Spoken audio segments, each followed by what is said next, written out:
Hello, everyone, and welcome to today's webinar, where the topic is streamlining intake and prioritization in a hybrid project management world. My name is Doug Welsby, and I'm the channel manager here at Wickersoft. I'm also joined by my colleague Jim Patterson, our director of sales. During today's webinar, attendees will be on mute and the line will not be open for questions. However, feel free to use the GoToWebinar question feature to submit questions. I will address these questions during the webinar and will respond via email if we do not get to your specific question. And if for some reason you get distracted or pulled away from the webinar, no need to worry, as I'll be emailing a link to the presentation once it has been posted to our YouTube channel. I'll now turn the presentation over to Jim. Thank you, Doug. Much appreciated, and thank you everybody for spending some time with us today. I'm excited to talk to you about this topic that seems to impact many organizations today and how we can streamline this intake and prioritization process, especially in this hybrid or adaptive project management world that we find ourselves in today. Some of the topics that we're going to cover today. We're going to be capturing project proposals and ideation.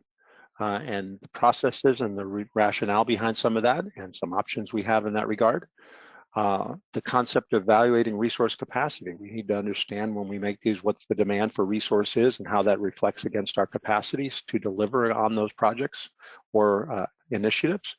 The financial planning, what the financial requirements are going to be and how we're going to categorize these things via CapEx and OpEx, et cetera. And then ultimately the prioritization and selection process to make sure that we're working on the right projects and that we spend our money wisely that gets the biggest benefits and returns for our organization. Then ultimately we're going to spend the bulk of our time today in a demonstration of how these concepts can actually be implemented today using existing technologies and solutions that are available. And then we'll come back and have a summary and a wrap up and some special offers for you that attended and registered for the webinar today. So with that, let's get started. So let's just start with kind of a 101 type of definition of what is project intake. Well, ultimately, it's the earliest stage of a project lifecycle. It's when, the idea for it first gets spawned and somebody actually asks for it. It really represents an overall funnel for consideration, evaluation, and selection of projects and other work efforts so that when we decide to work on them, we're not looking at a portfolio of things that are maybe just improbable or highly unlikely things for us to work on, and that we use this funnel to do evaluation and vetting of these projects and potential projects. It also captures all the needed information and justification that's needed to make an informed decision on whether or not to proceed with the project. And then ultimately, it's to define and establish what it will take to accomplish this proposed project, and also establishing the expected benefits or commercial benefit or returns the organization should expect to receive should we embark upon this effort. Ultimately, we're going to incorporate a process for approval and governance so that there's some order to it and the right people are involved to make these informed decisions. Well, part of the reason why we have this session today is how are organizations doing this today? And for a large part of the market out there, people are still doing this in a document-oriented type of process where people are filling out Word documents and Excel spreadsheets or making email requests or using some general collaboration tools like Teams, for example, from Microsoft. The financial piece may be done in a separate, disconnected way in the financial and ERP systems that are in place. But no matter what we do, we still have to incorporate some process and approval and governance around that. And just like the documents themselves, this can become a highly manual process and somewhat cumbersome and unwieldy, especially as we go through the types of processes that have to be navigated in order to go through this process successfully. And then there's other methods but they're still not connected to what can be considered the eventual project portfolio and execution solution, where we would actually manage this potential project should it indeed become a project. So then we end up with a scenario where we have disconnected tools and processes. We end up with silos of information. Oftentimes people are duplicating the same data in different places at different stages of the intake process, which can lead to data loss or even inaccuracy as far as how that information gets transcribed. Having that data separate and disconnected also can lead to unclear and competing priorities with no real visibility into the fact that there are competing priorities. Version control becomes a problem. The processes get inconsistent. And then also the people who are submitting those things or who are working on these submissions on the intake process lack visibility into where these submissions stand in the process. And just getting status or providing status becomes a manual, cumbersome process in and of itself.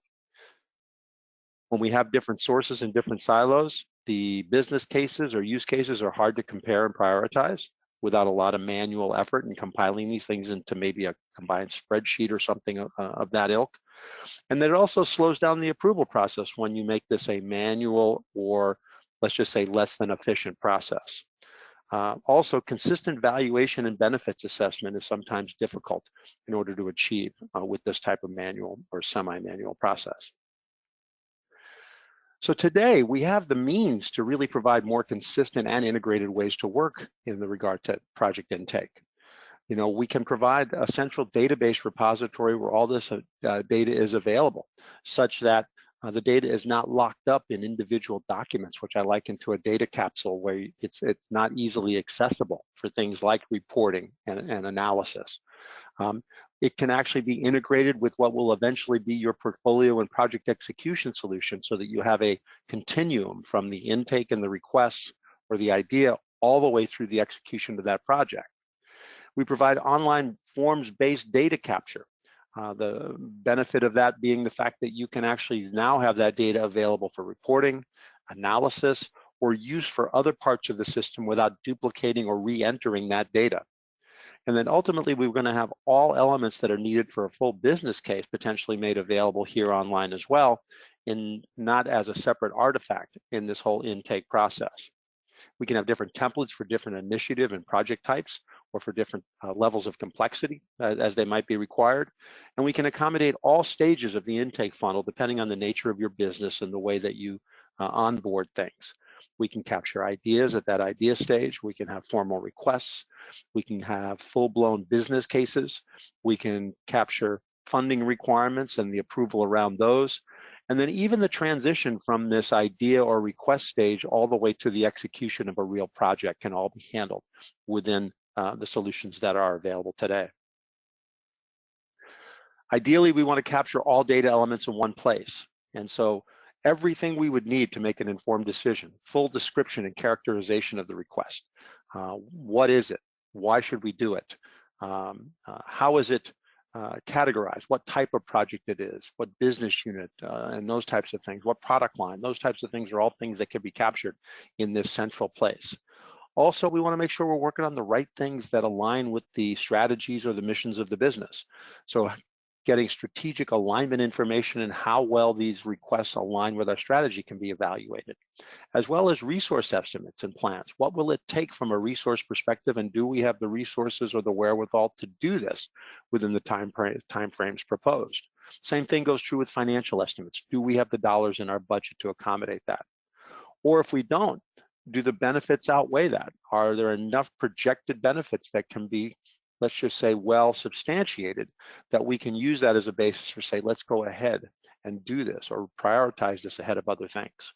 And that's where a common prioritization, scoring, and valuation method becomes important, so that we can look at project candidates objectively and be able to select these based upon their merits rather than personal preference or pet projects. And then having different project types with the proper data elements for the approval process. So not every project type may be the same. So you might have varying project data or request data that you put in for projects depending on what the nature of it is. And then ultimately, solutions today now are available to provide you with automated workflows for both routing of these things at the various stages to the right audiences and for the approvals to get to the next steps all the way to the ultimate decision of approval to proceed with a project or not, and capturing through every stage of the life cycle. Further compounding this is demand comes from many sources.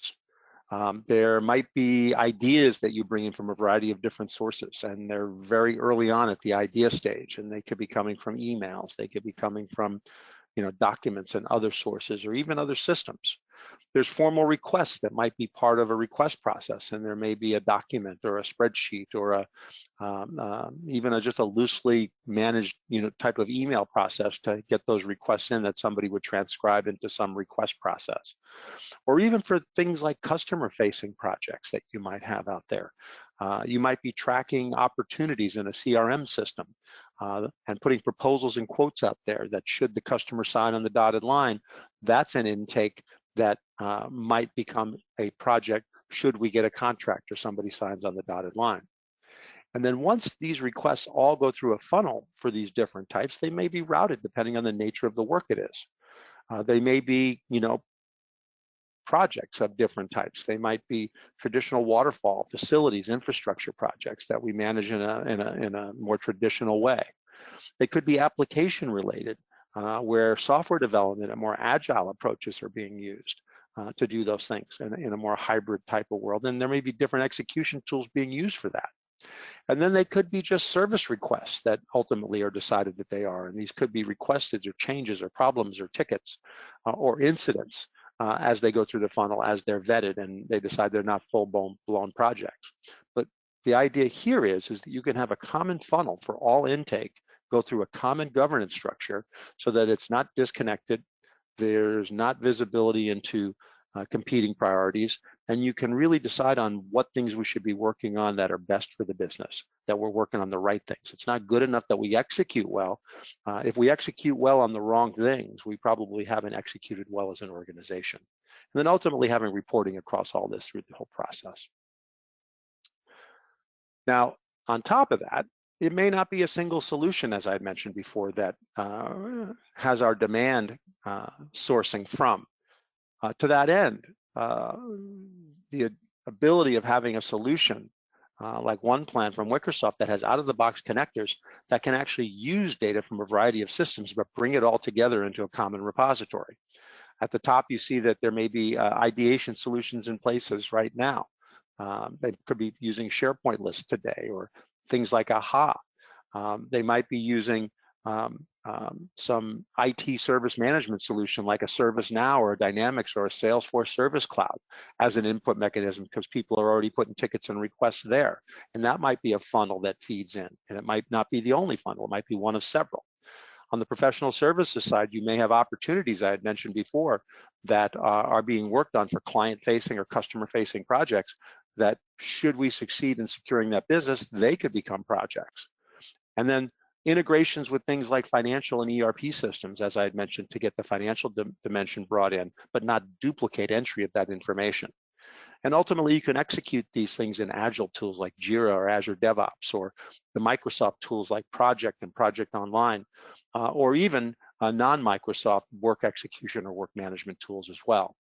The idea here is that we're not limited on the sources of where this demand comes from, even if our goal is to bring this together into a common intake and governance funnel. To further complicate this, intake processes in many organizations are complex. It's not as simple as let's put in a request and let's approve it or not. It's usually one of many stages. Sometimes these even branch out more than these as far as different options on go, no go, or yes or no decision points. And there's also usually many participants and stakeholders involved. Doing this in a manual process and routing these things manually or convening people into rooms and meetings all the time in order to discuss these is not always the most efficient way to do this. So to be able to model a business process through a workflow engine like Microsoft Power Automate, formerly called Microsoft Flow, gives us the ability to provide more automated routing of this, make it more expeditious, provide visibility to it all, and basically get things successfully through the process as quickly as we possibly can. So in a solution today, the ability to be able to capture ideas, requests, and business cases is paramount. A single location for, at least for some segments of this, for submitting all types of requests, and this can take a number of different forms. I've got examples on the right of things being done in a Power Apps solution, or some things that are being done in different mechanisms within SharePoint, whether it be ideas, requests, or even capital budget requests. The idea is to be able to provide for simple idea capture, maybe more full-blown project requests, or even to the complexity of a full business case. And we can provide these things to you in easy to use, even tabbed forms for different data types, or maybe certain data only becomes available or required to enter at certain stage specific times within that intake process. But this automated workflow, and then at the end of the day, an automated promotion of this request and the data that came with it into a project or a project entity in your solution, is something that saves a lot of rework, duplicate entry, and provides an expedient process for getting things from point A to point B. Another key piece of this is resource capacity planning. The ability to say, what is it going to take for us to do this when people want to ask the question or make a decision on this? Detailed time phase resource estimates, but more top-down planning. Planning from FTE, percentage in hours. And it doesn't necessarily have to be specific individuals. It could be, what resource types do we need? What teams need to be involved? Those types of things may be enough for us to just understand the order of magnitude and the resource commitment that's going to be required by the organization. And this idea, this information can be nurtured and matured from the idea stage all the way through when we execute on this, and keep this information at our fingertips and have it contribute to an overall portfolio. The idea is to look at existing demand and commitments and what we're already committed to as we're planning, to see if we have the ability to do that, or do we have to make some trade-offs. Same thing holds true with financial planning. Do we have the budget or the dollars to do this? Planning these things with flexible cost types and categories, original budgets, maybe revised forecasts, capture the actuals, or even making statements on the overall benefits or revenue we hope to achieve as we're making this request and or business case, and be able to have labor costs and non-labor costs associated with this. It can be part of the original business case and also part of the ongoing project execution through the life cycle of a project. And then all this feeds into an overall prioritization and alignment process where portfolio analysis is fully supported, supporting weighted scoring, ranking, and metrics, even modern type of prioritizations like WSJF, weighted shortest job first for agile teams, and also being able to provide some drag and drop prioritization to supplement that objective ranking or scoring. And that what if analysis provides dynamic visibility and the saving of scenarios by looking at resource impacts, financial impacts, and the timeline and the roadmap that we're going to be proposing to our organization. And all the way through, we have data visualization analysis. One of the benefits of having this in a system rather than in documents and emails is that it's now available to do evaluation and analysis and better decision support for looking at these types of requests and understanding what they are, what their value are, what they're going to cost, and how they're prioritized, so that we can really use it as a decision support system, not just a way to capture the information. So hopefully that sets the stage for you today on some of the concepts we're going to be talking about. And Doug Welsby is going to jump back on here now and give you a demonstration of these things in action using tools that are readily available today. All right, so let's get started with a quick review of how we can do prioritization within a variety of different solutions. As Jim has said, demand and intake management means we need to manage a growing list of backlogged projects and start focusing on only approving projects that align with strategic goals and resource capacity to avoid portfolio waste. Today, I'll show you how our solutions provide visibility into demand and how we deploy an easy-to-use interface for accepting demand from throughout your organization.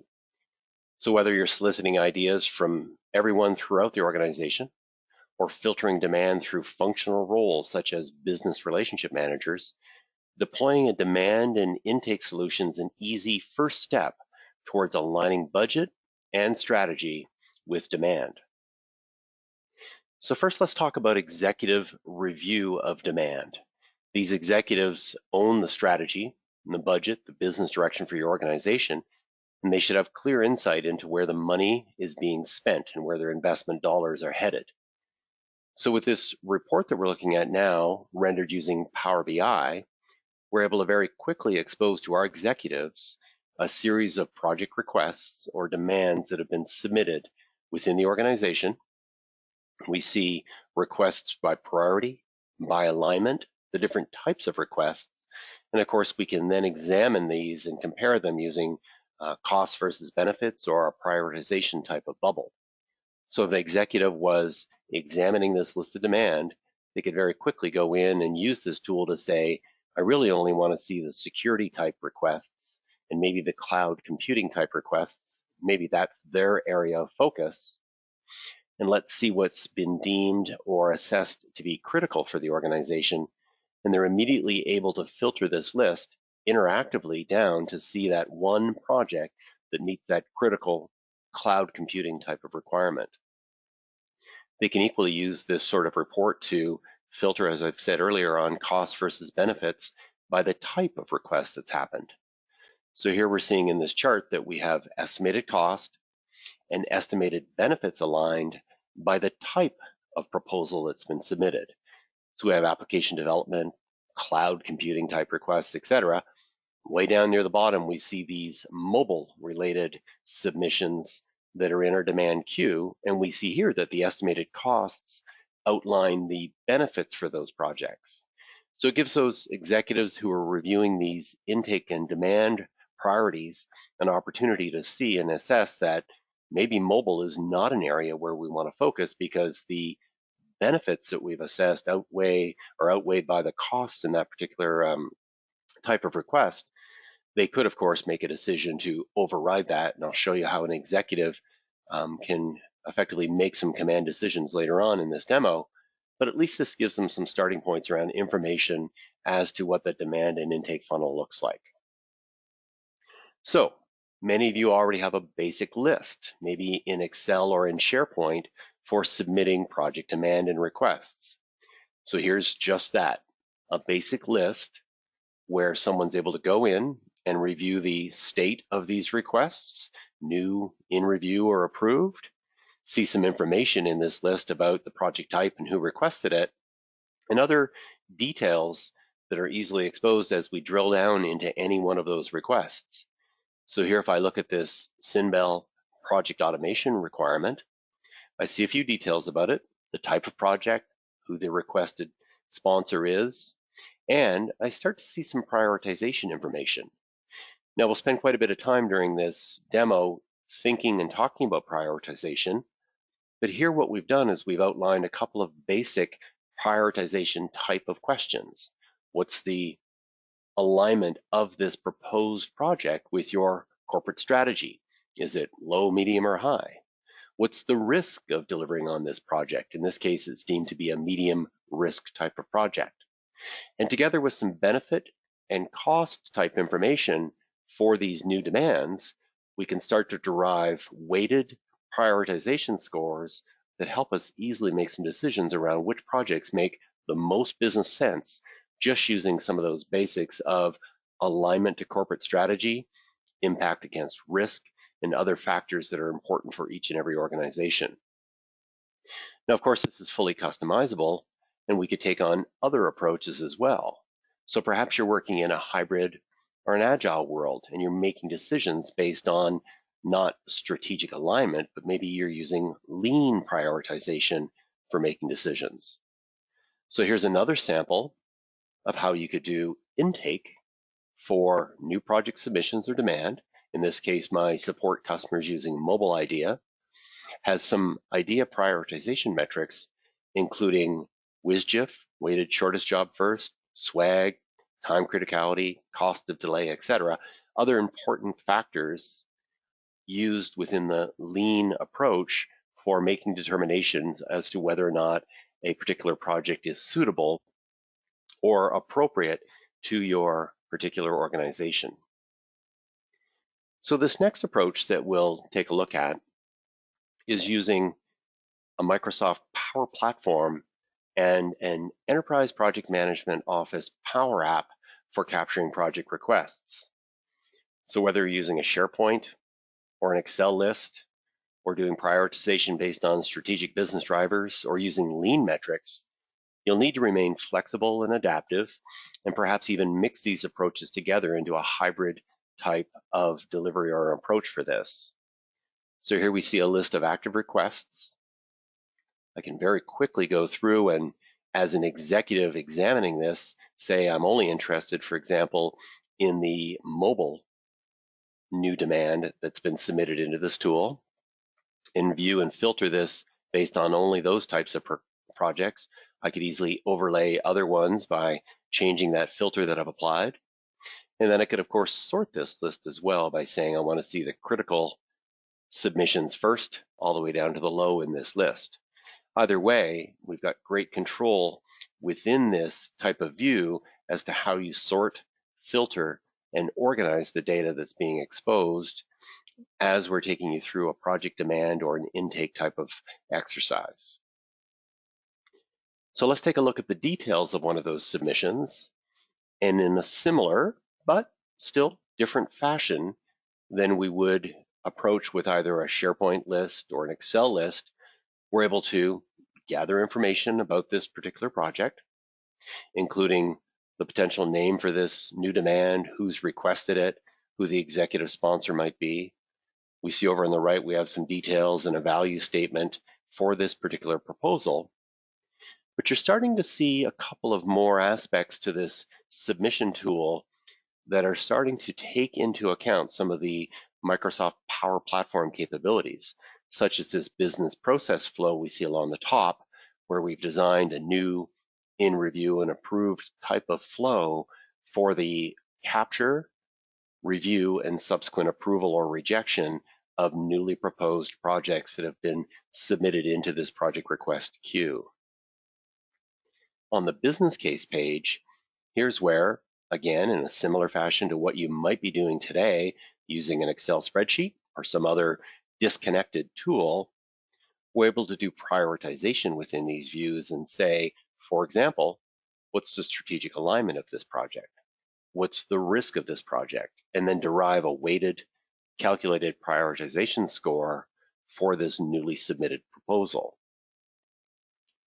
Now, within this case, we've got a variety of different types of information we can gather, including financial information for this proposal.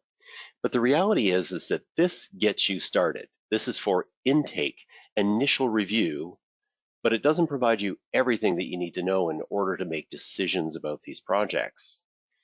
What we need to do and what we need to gather with regards to information after this is we need to have an understanding, as I click through to the support customers using mobile project, of other details about the actual submission, including those questions that I always get asked.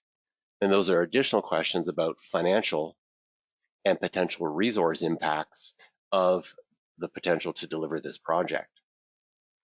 So here on this same project, as we've stepped through our workflow, we're now into a position where we can see more extensive information on these general tabs, including details about the state of the project, the priority that we've gathered for it, financial information, etc., summarized in this general tab. But as I switch to the business case here, you'll see that we've requested more comprehensive information in this stage. We took it from an initial project request with some very high-level Q&A to kind of simplify that intake process and get us through that initial stage of, is it a good idea, yes or no, down to now, does this proposal make business sense? So we've got a description, business case, value statement, again, a very flexible interface. We can easily configure this to meet your sorts of business case proposal questions, capturing the documentation and the information that you need for your records and for your decision process easily within this flexible type of interface. In the lower part of the screen, you'll see that we truly are hybrid in this example, mixing standard prioritization business driver type questions. Will it lower cost? Will it, for example, improve employee retention this year, if that's a significant business driver for your organization? And then calculating a prioritization score. Or we've mixed in here lean prioritization with WSGIF, SWAG, etc., just to give you an example of how within a configuration that's been developed for your deployment within your organization, you can mix and match these approaches all within the same type of deployment within the same screens. So what's next after this? As I mentioned earlier, the next question that gets asked is typically, well, how many people is this going to take? What's the impact on my resources? And then subsequent to that, what's the impact on my financials? So while we're looking at a Power Platform delivery of this solution, what we now see is Microsoft's one plan resource planning capability. Within this interface, we're now seeing that I have said, well, I think and I estimate for this project, we're going to need the following resources, including a mix of human and generic resources, project managers together with Grace or Amy. And over the proposed timeline for this project for the upcoming calendar year, here's my estimate as to the volume of those users I think I'll need to deliver this project. I've calculated this using hours, but it could just as easily be percent or FTE. And I've gone to a monthly level of granularity, but maybe you want to roll that up to quarterly or yearly, or maybe take a stab at a 5-year plan for long-running projects. And we have that flexibility within this tool. And then finally, of course, you're seeing an immediate and visible heat map showing us the impact of assigning these particular resources onto this particular project or proposal and measured against other proposals that are currently in the queue and active plans that are ongoing and being delivered within the system. So these green, amber, red type indicators give us an immediate bit of feedback as to whether or not it's appropriate to maybe assign Amy to this project or to highlight the fact that we're going to be short on developers. So we've assessed our resource requirements. Let's take a look at the financial impact of this particular project now. And in this case, we've designed, again, an interface using our One Plan planning tool for financial planning that looks very much like a tool that you should all be familiar with. Everyone's using Excel, it seems, to do this off of the side of their desk. So in this integrated fashion, we have One Plan financial plans showing a variety of cost categories, including labor that we've pulled across from that resource plan I just finished building out, showing me materials and supplies, travel and expenses, contracts, etc., and information about the expense types, and then other details that might be important to you as you're gathering the information and the financials for these projects and these proposals that can be added to this type of spreadsheet-like interface through which you can build out, once again, those resource and financial and business case type documentation libraries about these plans that are in this proposal queue as you think about building them. So now we have enough information. We've gathered high-level details about the project. We've gathered some prioritization information, such as impact on our strategy and risk, maybe using lean metrics. We've built out a resource estimate and a financial estimate. So now we can start to do portfolio decision making. At this point, what we're able to do is we're able to switch to a view within our One Plan portfolio views that shows us a selection of projects or plans. Here we're mixing active and proposed projects all in this same view. And we have details exposed in this view about their health, including schedule health indicators, financial health indicators, etc. We have a very flexible interface here through which we are able to add configuration data about these plans and then expose it in a variety of different views. So the first thing I'm able to do within this type of view is say, well, maybe what I want to do is I want to filter this view to only show my proposed projects in this view. So just like I'm able to do within those demand and intake interfaces in a SharePoint list or even within the Power Platform views, I'm able to very quickly limit my One Plan portfolio plan views to showing only proposed projects in this initial view.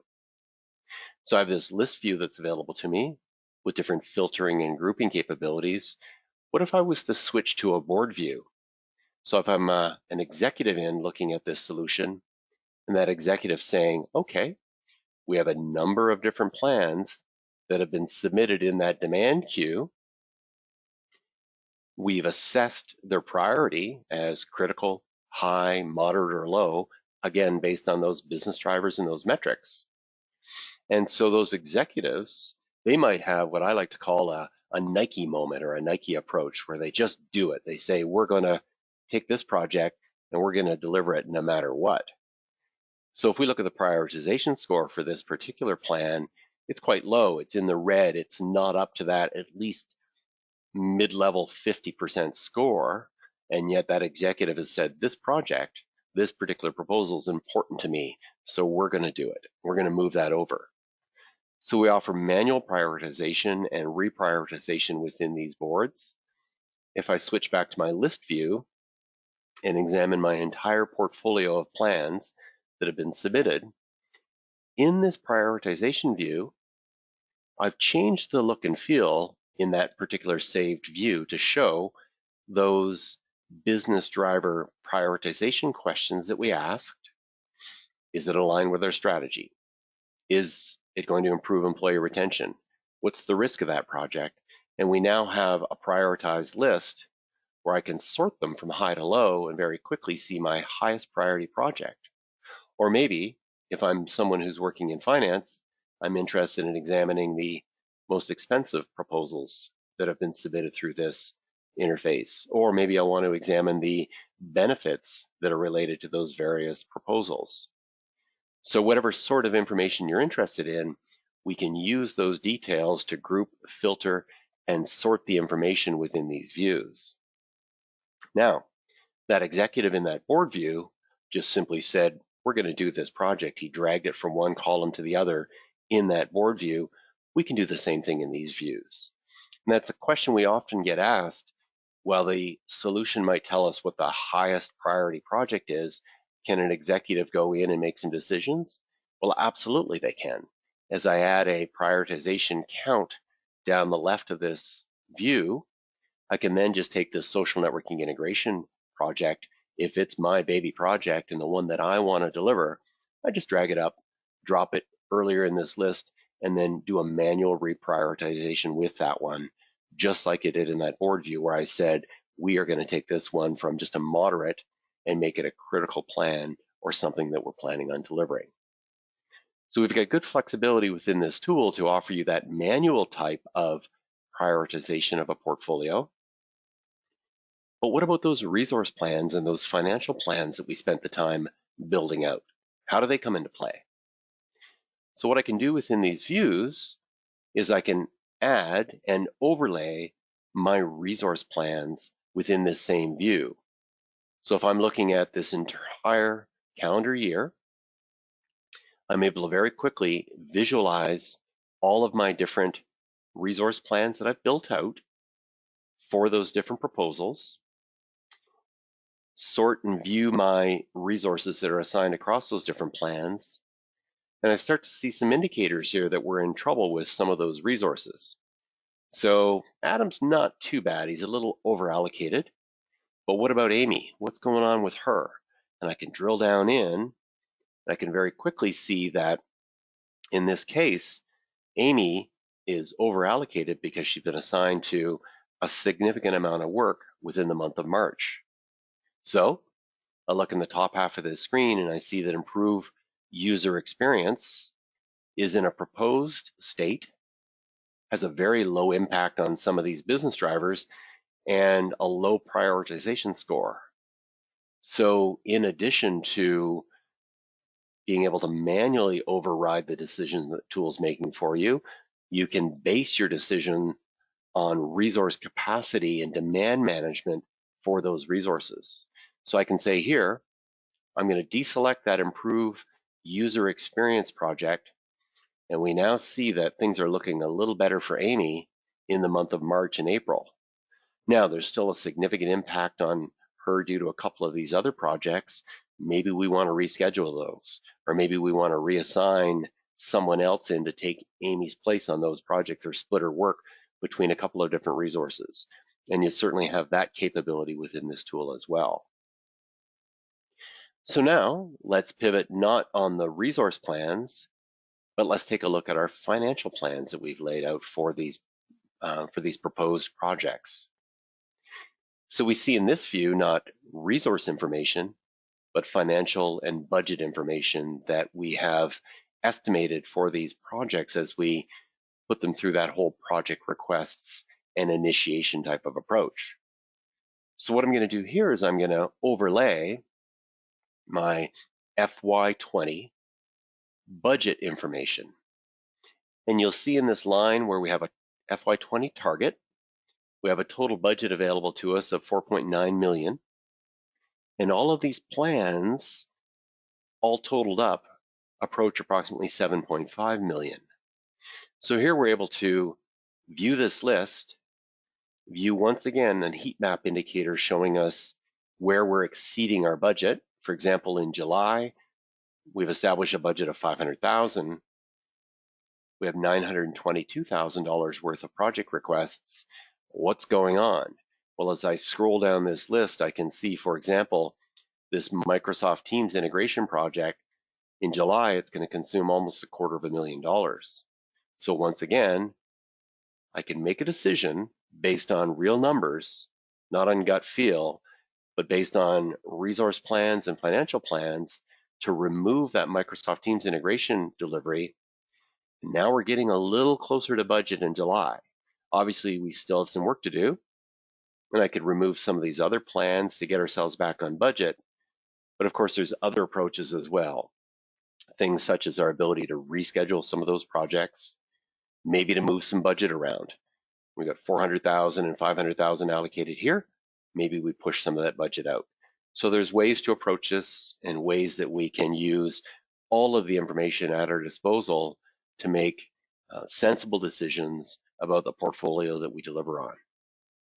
And then finally, once we've gotten this looking a little better financial shape on this timeline, we're then able to save those scenarios out.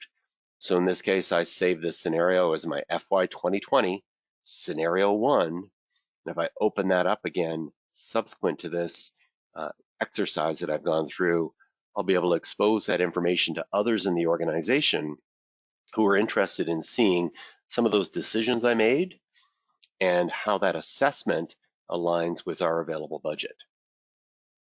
So once again, we've got this comprehensive portfolio planning and prioritization process that's available to us that allows you flexibility in the demand management and throughout the life cycle of these projects to use a variety of tools and approaches for prioritization.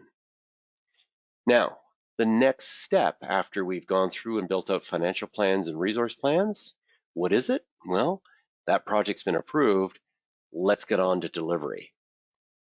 So it's outside of the scope of today's webinar, and I'll turn things back over to Jim, but we remain flexible with our one plan strategic prioritization and execution tool set. Here I have a plan, this social networking integration program that I've taken through a financial, resource, and business case assessment. We've made a decision to deliver this. I can work out a intermediate plan with some high-level phases directly within our one plan scheduling tool, or just like we do with our approaches for prioritization, we offer you flexibility in your connections through to the execution tool of choice. So when it comes to execution and delivery, just like you have with demand and intake prioritization, you have the flexibility to adopt and implement the delivery tools that your teams are most comfortable with. So I can connect this through to either a project for the web, Office 365 planner, or even a project professional comprehensive project plan that's being delivered within the framework of our Power Platform One Plan Power App. So now to wrap up our webinar, I'll turn things back over to Jim. Jim? Thank you, Doug. Appreciate the great and thorough demonstration of these capabilities. Let me grab the screen back. And can you see my screen? I can. All right, terrific. Let's summarize and wrap this up. The things we talked about today is that demand can come from all parts of the organization, both internal and external. That email, documents, and spreadsheets are how many are capturing requests and ideas today, which is less than ideal. And then disconnected documents and tools result in data silos for all projects and other work intake that makes our jobs more difficult in this realm. Now, one plan we've shown you provides a pre-configured adaptive PPM solution for the Microsoft Cloud. The reason I say Microsoft Cloud is we've shown it in SharePoint types of realms. We've shown it in the Power Apps platform. It can also be rendered in Microsoft Teams if you want to do that as well. But consistent method for intake and governance can be used for all projects if you take on some of the approaches that we showed here today. And then automated workflows will actually automate complex processes that involve many participants and many stakeholders that have to be involved. It can also support a variety of execution methodologies and tools. So the singular intake is not dependent on what execution tool is going to be used. Doug showed at the end how we could do things with Planner, Project for the Web, or Microsoft Project Professional. But depending on your configuration, we can also leverage things like Jira or Azure DevOps or Agile tools that people might be using in those things as well. So it goes beyond just the example that Doug showed today. If we end up with a central repository for intake, it can provide for analysis and reporting for all types of demand, which Doug showed very nicely at the outset, that we can do some slicing and analysis of that information rather than just looking at a list or a form of data and then try to make those assessments ourselves without that context. And also, intake requests can be promoted to live projects with automation, meaning we're not duplicating or transcribing that information into a project or portfolio management execution system after we decide to do that. It makes it for a nice, smooth continuum all the way through the idea stage, all the way through the completion of a project.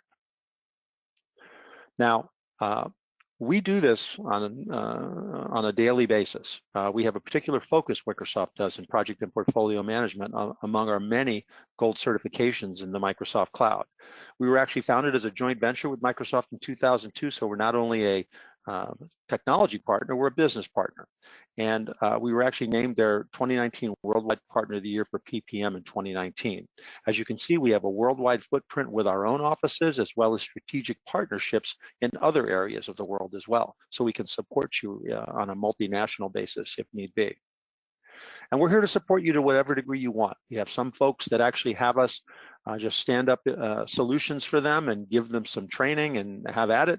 But we also provide education and training, ongoing support, and even advisory services for people that are trying to mature and improve their processes and standing up PMOs and getting better at these processes and putting best practices in place. So we're here as a one-stop shop to help you in this portfolio management transformation.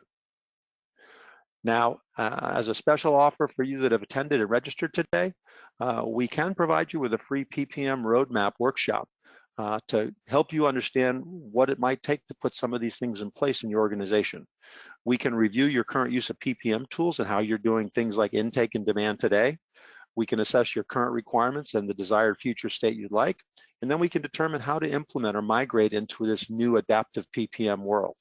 And we can also give you an idea what an implementation roadmap might look like for best adoption success and what it might cost you to do that over time. So we're happy to do that and do that type of discovery with you on a no charge basis.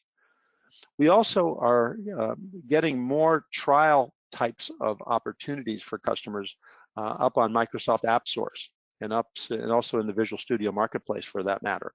But if you want to trial these things, you can look for us up on appsource.com. And rather than have you self-serve on that, we can support you on that and help chaperone you through a successful trial operation with that as well. So be aware that you can get hands-on with some of this stuff if you like. So from a next steps perspective, please take advantage of the PPM roadmap offer if you're at that stage where you're seriously considering what to make a move. Take us up on the trial with Microsoft support if you like, if you're serious about making something happen. But if you're not quite there yet, We gave you some generalized demonstration today. We're happy to offer you a personalized one-on-one demo for your organization, tailored more to your requirements and your vision and where you're at just from a PPM and intake perspective. So just let us know and we'll schedule that. You can actually reach us at contactus@wickersoft.com. I'm happy to field any questions for you as well. If you reach out to me, Jim Patterson at jpatterson@wickersoft.com. And if you found this helpful or informative, we have a whole library of on-demand pre-recorded webinars at uswickersoft.com/webinars. It also will have our list of upcoming webinars. We have a new batch coming up shortly to register for. This was the last of our current set of webinars, and we're going to have over the next week or so another roster of those up for you to take advantage of. So with that, I'd like to thank you all again for your time today. And let us know how we can help you. We'd love to engage with you. Have a great day.